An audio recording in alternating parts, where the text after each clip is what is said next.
Think you know ketchup?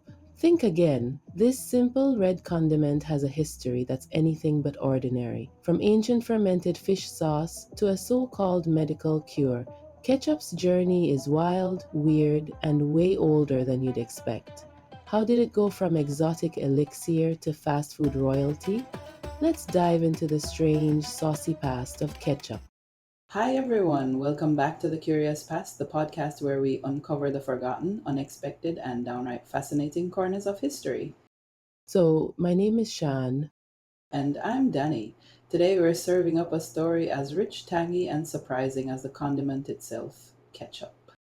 You probably know it as the trusty red sauce sitting in your fridge, the perfect sidekick to fries and burgers. But what if I told you this all American favorite actually started in ancient China? That it was originally a fish based sauce, took a detour through Europe, and didn't even include tomatoes until the 19th century? Oh, and here's the kicker.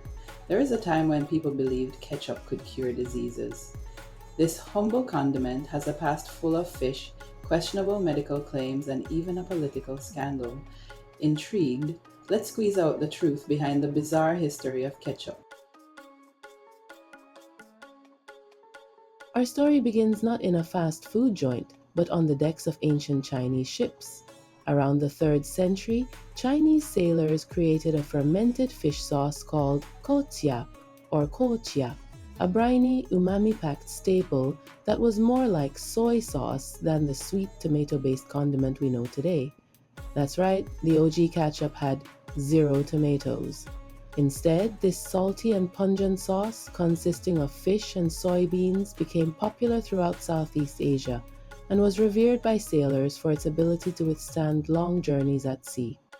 Imagine dumping fish sauce on your burger. Delicious? Debatable. Historically accurate? Absolutely.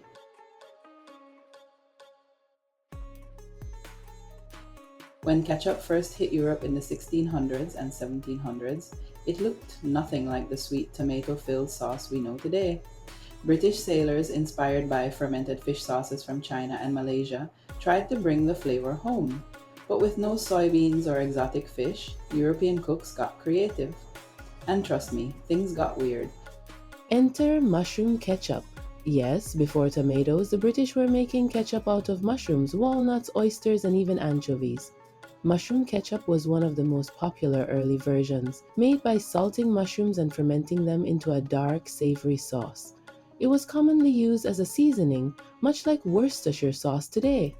Some chefs even stuck to ketchup's fishy roots, using oysters or anchovies to pack in that salty punch. Walnut ketchup was another favorite, especially in England, made by fermenting crushed walnuts with salt, vinegar, and spices. Picture an elegant 18th century dinner party. Oh, Reginald, do pass the walnut ketchup, won't you? Sounds fancy, but let's be honest, it's a long way from the bright red stuff in squeeze bottles today. These early ketchups were funky, fermented, and full of umami, more like a secret ingredient for soups and meats than a burger topping. But how did we go from this wild lineup to the tomato classic we love today?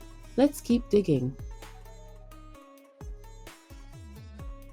No, when did tomatoes crash the party?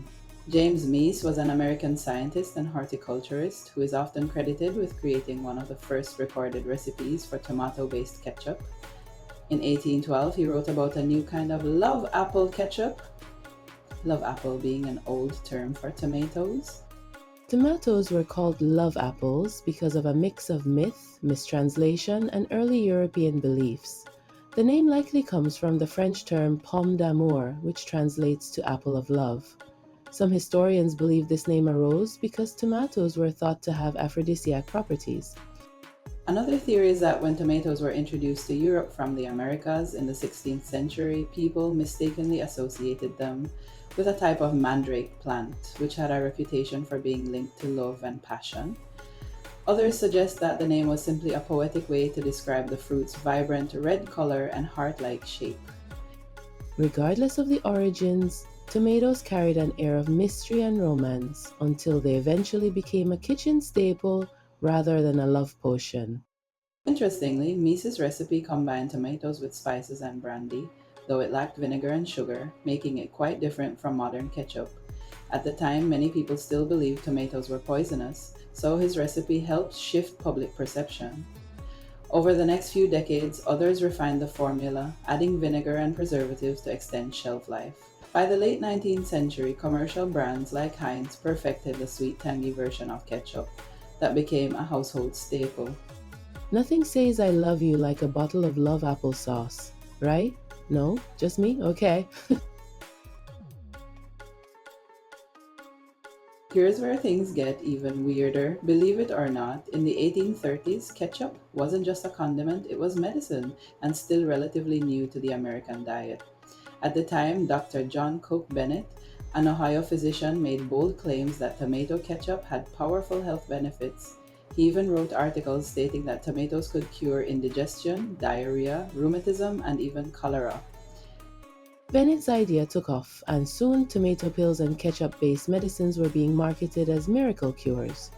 Entrepreneurs jumped on the trend, selling concentrated tomato extracts as a way to improve health.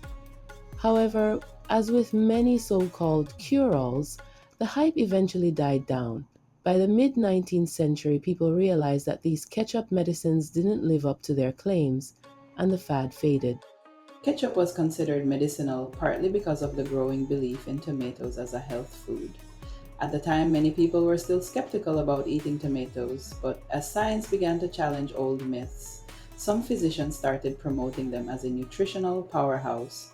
The idea of turning a tasty condiment into a medicine made it even easier for the public to accept tomatoes into their diet. Though ketchup as medicine didn't last, it did help boost the popularity of tomatoes in America, leading to the sweet, tangy condiment we love today. So, technically, the next time you slather ketchup on your fries, you could argue that you're just taking your medicine. Science. Ketchup really took off when Henry J. Heinz entered the scene in the 1870s. He perfected the smooth, sweet, tangy formula we know today and, crucially, put it in a clear glass bottle because people wanted to see what they were getting. Before Heinz revolutionized ketchup production, the condiment was often made in unsanitary and frankly unappetizing conditions. A lot of ketchup was homemade, and sometimes, let's just say the hygiene standards were creative. We're talking mold, bacteria, and possibly some bonus ingredients. In the early 19th century, commercial ketchup lacked proper preservatives, meaning it could ferment, spoil quickly, or even grow mold and bacteria. Some manufacturers used rotten tomatoes, added excessive salt to mask spoilage, and even mixed in questionable ingredients like coal tar for color, or harmful chemicals like sodium benzoate as a preservative. When Henry J. Heinz entered the ketchup business in 1876, he changed everything. He focused on fresh, ripe tomatoes and used natural ingredients like vinegar to preserve the sauce safely. Heinz also pioneered glass bottle packaging, allowing customers to see the product inside, unlike the opaque bottles used by other brands, which sometimes hid a gross, spoiled mess. Heinz's commitment to quality and cleanliness helped make ketchup a safe and beloved staple, while also influencing food safety standards in the US. So, next time you see a clear bottle of ketchup, just be grateful you weren't eating the 19th century version. And finally, let's talk about the time ketchup was almost classified as a vegetable. One of the most infamous moments in ketchup history happened in 1981 when the Reagan administration proposed classifying ketchup as a vegetable in school lunches because, tomatoes. This was part of an effort to cut costs in the federal school lunch program by relaxing nutritional standards. The idea came from the US Department of Agriculture, USDA, which suggested that condiments like ketchup and pickle relish could count as vegetables, allowing schools to serve cheaper meals while still meeting nutritional requirements on paper. The public wasn't buying it.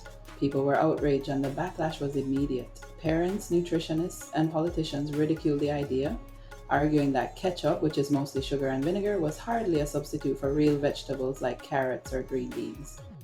The public outcry was so strong that the proposal was quickly abandoned.